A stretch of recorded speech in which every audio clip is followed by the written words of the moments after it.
End of chapter, more than a nicely penned note on Instagram. Wentz went on the gram. Very small font, very small font. Thanked his teammates, his coaches, the city, the fans, the food, the organization. Wentz thanked basically everyone except for Dusty, Wentz's biggest fan and our statistician. I'm sorry, buddy, it was obviously just an oversight. Brandon, let's kick it off with you. What do you see is Carson Wentz's ceiling in year one with the Colts? Well, let's start here. I'm no insider, but I know a few people. And when you think about it, I made some calls. And look, this organization thinks that he's special. This organization trusts him. This organization thinks the team knows the team trusts him. And this isn't about Carson Wentz. This is about Frank, the head coach. They truly believe Frank Reich is a special coach. He can reach people. That's what they believe. So when you think about, or when you ask the question, what's his ceiling, then you got to go back to what he did last time he was with Frank.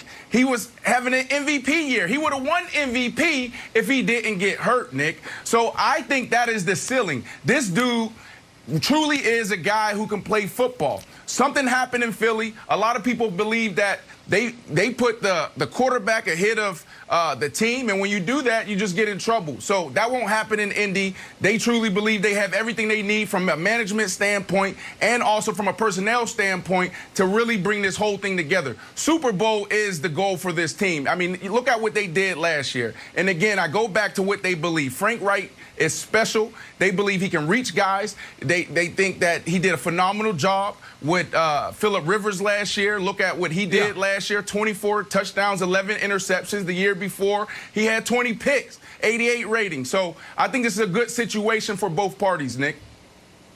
Listen, this was 3 months ago when the Carson Wentz 4 months ago at this point. Trade rumors first started percolating. This was the place that I said on the show, it's the only place it made sense for him to go.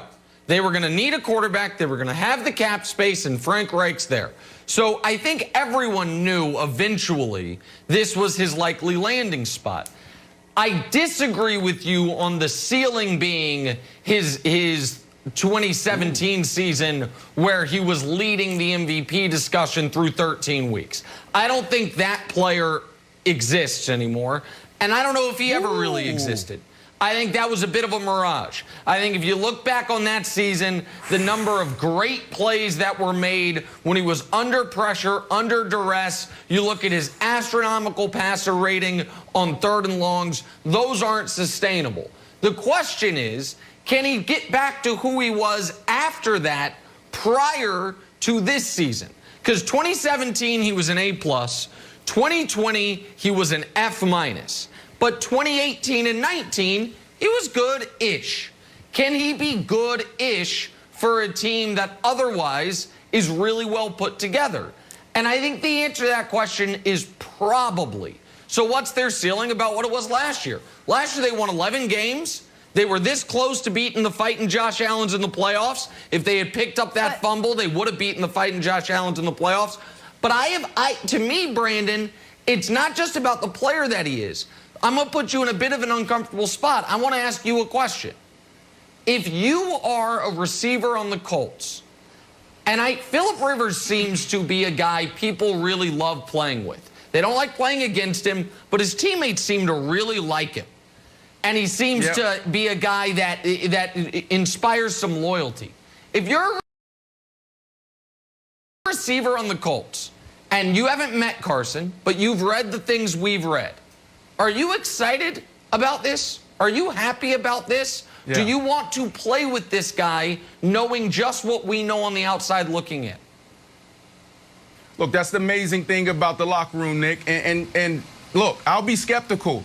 But right now, he's off to a great start. He's calling his teammates. He's FaceTiming his teammates. He's doing everything he's supposed to do. So, yeah, I'll be skeptical. But at the end of the day, everybody wants another opportunity. Everybody wants a fresh start. Hell, I was a guy that got 2 or 3 fresh starts, and it worked out well. The first half of my career, it didn't go the way I wanted it to go. It was all bad. And then the second half of my career, it was amazing. I became a solution in the locker room, and I was a guy that people could depend on. So if If it happened for me, then it can happen for Carson Wentz. Now, obviously, different distractions in different situations, but I truly believe this is a good situation for him. And then you said something interesting, Nick, and you're talking about team. Let's look at Philadelphia. How are they built? Defensively, they lost the #1 guy back there in Malcolm Jenkins. He was the glue not only to that defense, but that whole team. They had no depth at the linebacker position. They were depleted on the offensive line up front.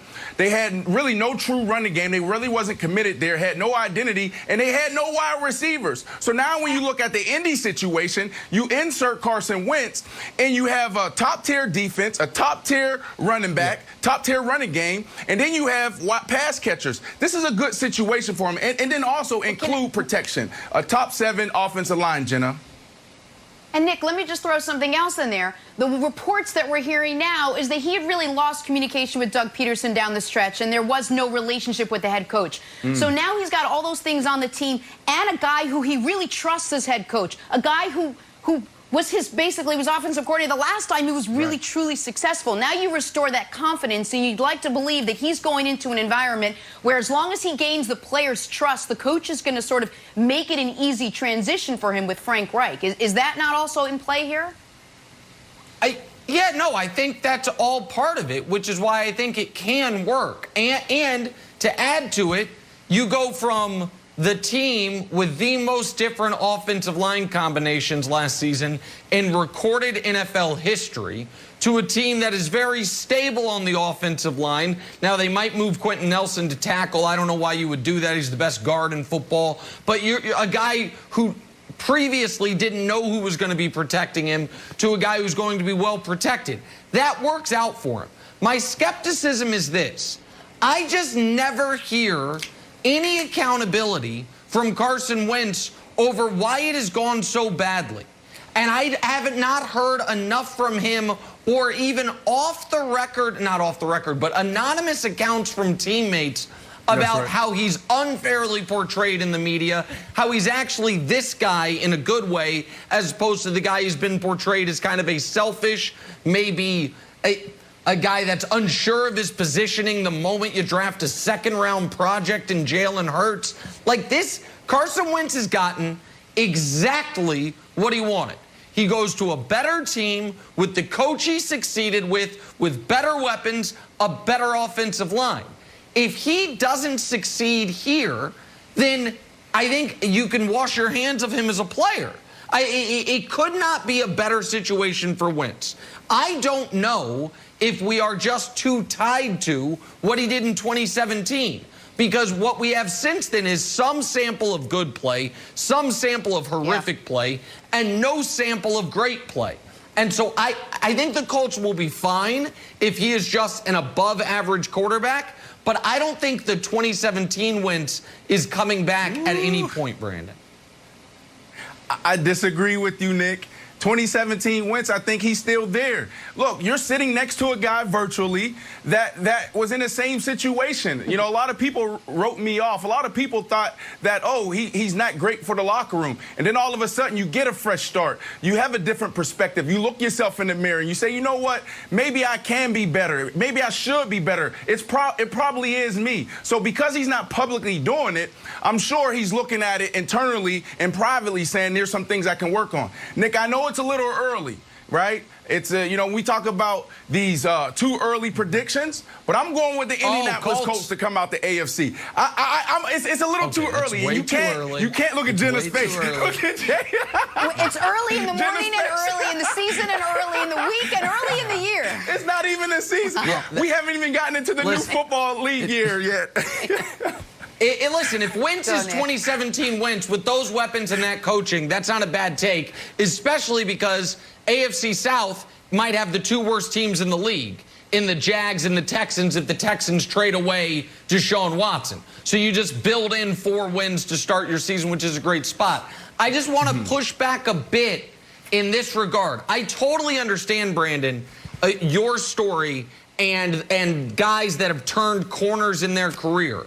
I feel like it's a little different for quarterbacks because your entire football life, I don't think you were taught from age 13, you have to be the leader on the team. You've got to be part of the solution, not part of the problem. I think it's about go kick butt on the field. Go catch a bunch of balls, score a bunch of touchdowns, create a bunch of yards. That's your role. Quarterbacks are taught from the beginning. It is partly what you do on the field, partly what you do in the locker room.